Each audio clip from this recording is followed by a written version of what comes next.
suis l'homme le plus noir de la terre, le digne fils d'Afrique.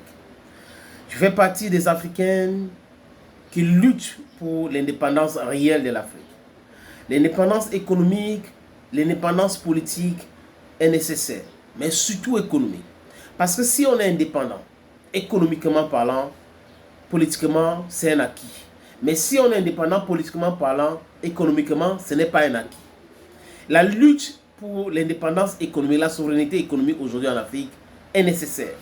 Et nous tous, en tant qu'Africains, nous devrons consacrer du temps à ces luttes-là. L'impérialisme a pignon sur rue. L'impérialisme a déjà corrompu beaucoup de personnes. La classe politique, la société civile, les gens qui réfléchissent avec le ventre au lieu de réfléchir avec leur cerveau. L'impérialisme finance les ONG en Afrique aujourd'hui. Ces ONG-là sont là pour faire le travail, pour maintenir l'emprise de l'impérialisme sur nos États, les micro-États d'ailleurs. Parce que moi, je pense que l'Afrique, c'est un pays et c'est un pays. L'Afrique doit tout faire pour casser les frontières, détruire les passeports, avoir un passeport unique, avoir une diplomatie unique, avoir une armée unique pour notre défense. À partir de là, vous allez voir que nous serons respectés par ces impérialistes-là qui pensent que c'est business as usual. L'Afrique nous appartient, l'Afrique nous appartient. On retrouve des gens hyper bêtes qui disent le Mali nous appartient. La France, hein, on a un nulard qui est présent en France. Le Mali nous appartient. Tel pays nous appartient. Tel autre pays nous appartient. Stupid people. Les amis, ce que Ibrahim Traoré, Assimi Goïta, Abdourahmane Tiani sont en train de faire, ou le peuple du Sahel, de l'AIS est en train de faire, c'est le bon combat. C'est ce combat-là qu'il faut qu'on embrasse. Because if not, we will always lag behind. We'll be enslaved by these people. Il est temps à ce que nous réfléchissons. Je parle de ceux qui sont toujours en train de traîner les pas. Il faut entrer dans le combat. On a besoin de la masse. Le nombre, la démographie va nous faire gagner rapidement ce combat. Vous avez vu hier, il parle du 30 quand il dit hier, le 30 août. Le 30 août, la mobilisation debout pour Ibrahim Traoré a réussi. Partout dans le monde, au Burkina Faso, des millions et des millions de Burkinabés ont envahi les grandes villes, même les petits villages dans ce pays-là, pour montrer leur amour et dire aux Américains, Michael Langley, Alassane Dramane Ouattara et Emmanuel Macron, que vous êtes dans le non-sens. Ibrahim Traoré, c'est notre choix. À Times Square, aux États-Unis, il y a eu une grosse mobilisation. Les Burkina Faso ont donné du voix. Les Burkinabés, je vous l'ai dit, les Burkinabés ont donné du voix. Les Sahéliens ont donné de leur voix. Les Africains. À Haïti, à Port-au-Prince, il y a eu une grosse manifestation là-bas pour Ibrahim Traoré.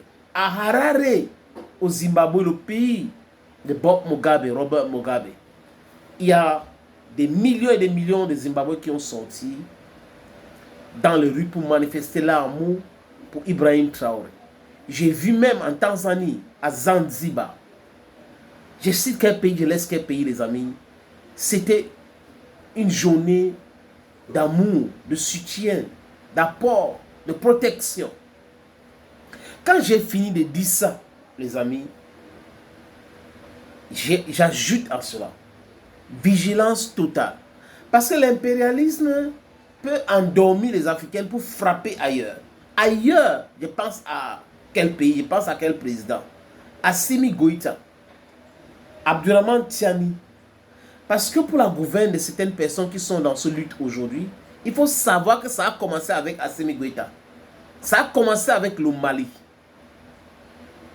Après, ça a touché le Burkina Faso. Et il y a un ripple effect, il touche Niger.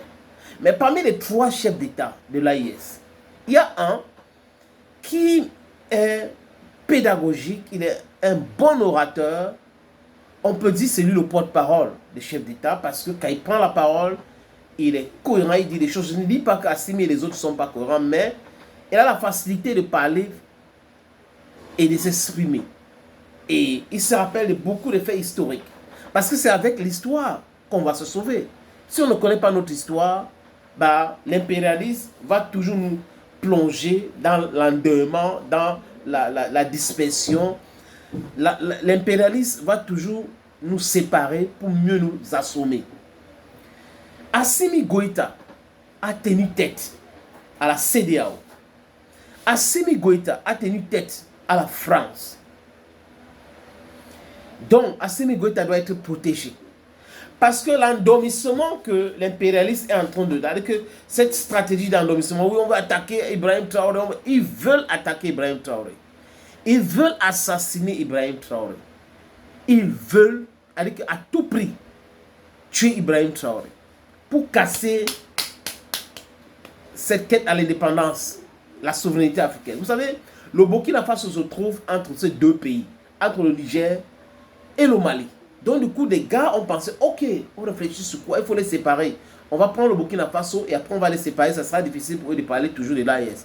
Et peut-être qu'on va dire, ok, l'espace aérien du Burkina Faso est interdit aux vols qui viennent du Mali, qui viennent du Niger. C'est un peu comme ça. Mais mal les a pris parce que le peuple est vigilant. Et Ibrahim Traoré ne veut pas faire les mêmes erreurs comme Thomas Sankara, le père de la révolution burkinabé.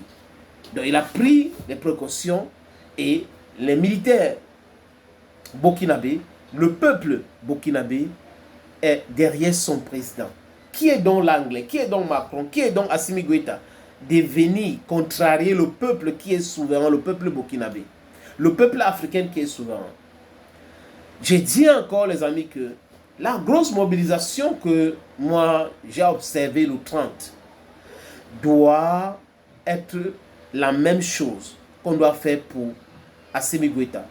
Pas forcément la marche dans la rue et tout ça, ou dans les rues, dans les villes, devant les ambassades, mais renseigner l'État malien sur les différents dangers. Quand on voit un étranger ou quelqu'un qui est suspect, on informe les autorités. Idem pour les Nigériens. Parce que ces deux pays-là, ou ces trois pays-là, sont encerclés par des pays dangereux, ou du moins des pays qui ont les chefs d'État qui travaillent pour l'intérêt de l'impérialisme.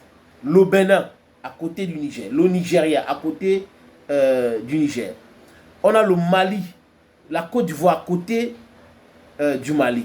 L'Algérie avec l'armée corrompue, parce que le chef d'État des armées de l'Algérie est corrompu. Donc c'est l'État dans l'État. Et des élites corrompues dans cette armée-là sont en train de travailler à l'heure où je vous parle avec la France pour continuer à déstabiliser l'AIS. Le peuple algérien n'a rien à foutre dans cette affaire, mais les corrompus qui sont au sein de son armée sont en train de faire ce travail-là. Donc vous voyez que l'Algérie a des élites hostiles. De l'autre côté, le président de la Côte d'Ivoire est hostile au Mali et malien, ça fait deux. Deux voisins très hostiles. De l'autre côté, le Niger a qui? Le Niger a le Bénin de Patrice Talon et le Nigeria de Tinubu. Hostile. Le Burkina Faso, ce n'est que la Côte d'Ivoire. Donc, vigilance totale. Ces trois chefs d'État doivent être protégés. Ils font la fierté de l'Afrique d'aujourd'hui, l'Afrique des indépendances réelles. Thank you for